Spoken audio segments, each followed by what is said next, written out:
Okay, well, yeah, so I'm on this one, and I actually already watched this one while filming this, but we got Scooby-Doo and Batman Brave and the Bold. It's the first one of, like, the random animated movies for DC that I'll probably just throw in there whenever I'm like, oh, I need to watch an extra movie, and I don't feel like starting a whole series. So, yeah, so this is, I don't even have to zoom in for this one, because I'm so close. Scooby-Doo and Batman Brave and the Bold. Basically, yeah, I already saw this movie, so it's hard to just not talk about it. So, you'll see my review right after this. Before this starts, I also want to point out that if you want to see editing like I did the one time with like trailers and clips or whatever in between, uh, this one isn't it. It's kind of just like a still picture of me talking. It's more like a listening to thing because I was working on the Two-Face one, so this one was pushed back incredibly late, and I don't want to hold this one back so much, which will hold back the other one, so I'm kind of just doing this with just the audio of me talking, because it's kind of a longer one of me talking, and just putting it out there, because not a lot of people watch my stuff anyway, except for, like, my dad and, like, my friends, like, click on it and like it for me, because they don't really, like, want to listen to all this. But yeah, just want to point that out there. Okay, some of the other ones will be better, but this one isn't. Just saying. Okay, so now we are on to talking about Scooby-Doo and Batman Brave and the Bold. So I really enjoyed this.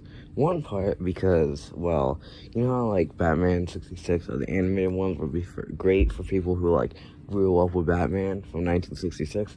Well, this was great for anybody who grew up with Scooby-Doo and like this specific version of Scooby-Doo and Batman Brave and the Bold. And those were like my two favorite shows when I was like a kid. Like I have a whole entire row of just DVDs for Scooby-Doo.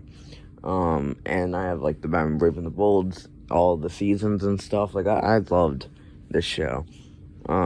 There's other shows I liked, like the Justice League shows and the original Teen Titans, as well as like some others. But these included as well. Like I loved Batman Brave and the Bold. There's this like one episode where it was like they were racing cars or whatever, and I used to love that episode all the time, as well as the one with Blue Beetle.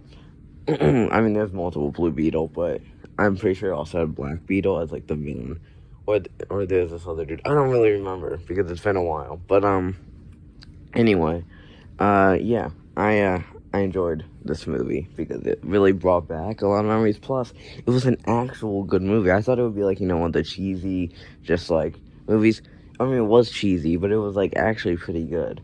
So I would give this movie a good 8 out of 10. And you may be like, wow, that's high. That's a lot higher than the other ones that I like, not TV movies based off of TV shows or a Scooby-Doo movie. But I really enjoyed this movie. Like, a lot, a lot. Not enough to be like, because the thing is, right, I really enjoyed this movie because of the characters and them interacting. It was really cool to see. But movie standpoint, it is a Scooby-Doo movie, It's not like blockbuster film, you know what I'm talking about? Like, I'm pretty sure if you showed like a movie enthusiast this and was like, hey, yeah, let this beat your Pulp Fiction.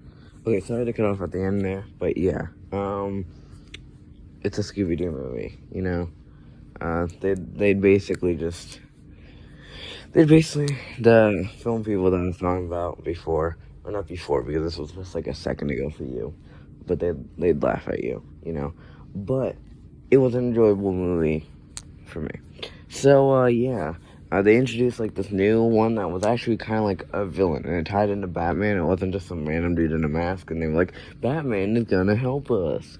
And there was actually some, story to it, like that one cop that, like, you hate in, like, Batman the Animated Series and Brave and the Bold. Bullock, I think his name is. He turns, like, there's, like, this association of, like, detectives that, like, Mr. Incorporated gets invited to, and there's Question, Martian Manhunter, Black Canary, Plastic Man, and Detective Chimp. I think that's it, right? Yeah, those 5. But it's cool, though, because it has, like, what's it called?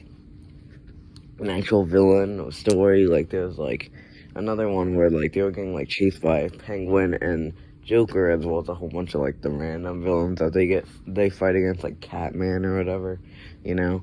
And it was a good movie.